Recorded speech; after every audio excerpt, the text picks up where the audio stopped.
Yeah? Yeah. Wapnin, this is Chet from the Finite Playlist here with episode 7 of My Week in Batters, a series of videos showing you 10 things that have happened to me in Battlefield 3 this week. Some of those things are going to be rubbish, some of them might be quite amusing, some of them might just be nothing. Why did I make this video? Who knows? It's episode 7, I don't know, watch it, blah blah blah. Kill cams. I don't like them.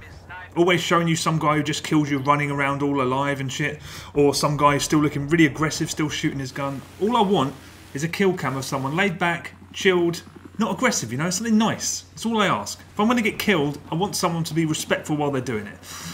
Just give me a decent kill cam. 'Twas a fine skirmish, and on this occasion the best man won. Till next time, my friend. Ta-ta. Defending Grand Bazaar on Basil Brush. Now this is one of the most exciting scenarios to be in all of Batters, because this part of Grand Bazaar, there are so many ways in, so many places to hide, so many ways out. It's just exciting stuff. The one thing you've always got to remember though is having a kamikaze dive into a defend or arm an objective can often go unseen because of how much it's got. There's a mug there, this is a hotspot obviously. So yeah, if you ever get the opportunity to steam in on this part of the level to defuse, always take it, because a lot of the time everyone's busy doing something else. As the great George MacLeod said, if you put your mind to it, you can accomplish anything. But then again, oh, mug incoming. Standard. But then again, he couldn't talk to women. And I speak to women all the time.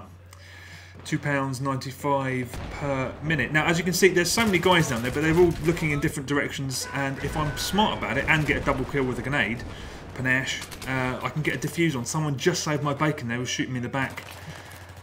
There you go, defused. I'm surrounded by guys still, I think. There's at least one guy behind me. The only problem is that I'm full victim to the same trap here, because there's a guy arming it again, and I know full well that this guy's going to come from behind me, and there you go, I'm dead. What a mug. But yeah, if there's a lesson, steam in and just get it done, boy.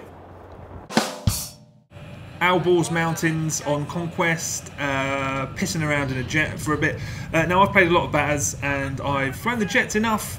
But this isn't particularly exciting to anyone apart from me, because I've never done it before. I'm still getting to grips with the machine guns, but I've never killed an infantry person on the ground like I do here. Bang. So happy I jumped out of the plane and start getting the objective into the bargain. That is first class. Scavenger mode in Markaz Monolith. Now in scavenger mode, your status is entirely dictated by the gun you've just picked up. And if you've just spawned like this mug who I didn't see, you've only got a pistol on you, so you should probably find something before you open fire on someone with a machine gun. What a mug. If you've got a pistol, don't jump out on someone with a machine gun and expect to win, unless you're already dead, so that doesn't count. What a mug. Death Valley on Conquest. Now, if you and a teammate have decided to get on a quad bike and barrel into an objective to sort of double team it, what you don't want to do if you're driving is stop the quad bike right by the objective so your teammate thinks it's time to get off, then get the quad bike going again and then leap off yourself, sending it hurtling towards your teammate and killing his ass. Unbelievable. Player reported for lacking skill. What a mug.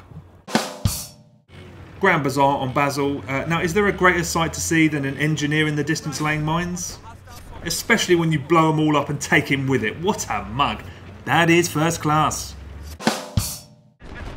Attacking on Basil again, this time on Sharky Peninsula. Now, there's nothing particularly special about this at all. It just demonstrates the brilliance of being in the right place at the right time. Box is armed, some mug's about to step in, and pop. Lovely stuff. That's going to give him nightmares tonight. Why didn't I go prone? Why were you born a mug, more like? Defending on Rush, nose hair canals.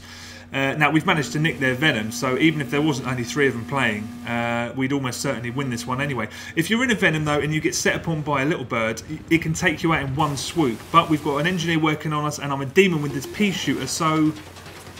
Smash! What a lovely sight. Little bird? Brittle turd? Operation Riverside on Conquest, ruling the roost in a tank habit, sitting pretty on 4 objectives. This is basically a done deal. So I might as well sit back here, try and take out an air vehicle and maybe an infantry. Hello! There you have it. Upside down tank habit. The realistic physics of Battlefield 3, people. Annoyingly, all I wanted to do was see someone I could shoot, a guy run past me, and then his kill cam would be an upside down tank habit. That would have been priceless, but it was not to be, because the tank just dies now. Look at that mug. What a mug! And we'll wrap it up with a very brief montage which shows you why I think the M240B is the best gun in all of Battlefield 3. I hate LMGs, I never use them, I don't use bipods, but if you stick a foregrip on that bad boy, it will decimate everything. Best gun in Battlefield 3. But yeah, thanks for watching. If you've enjoyed this video, hit like and subscribe, we'd really appreciate that. And in the meantime, don't be a mug, please. Let's wake up here.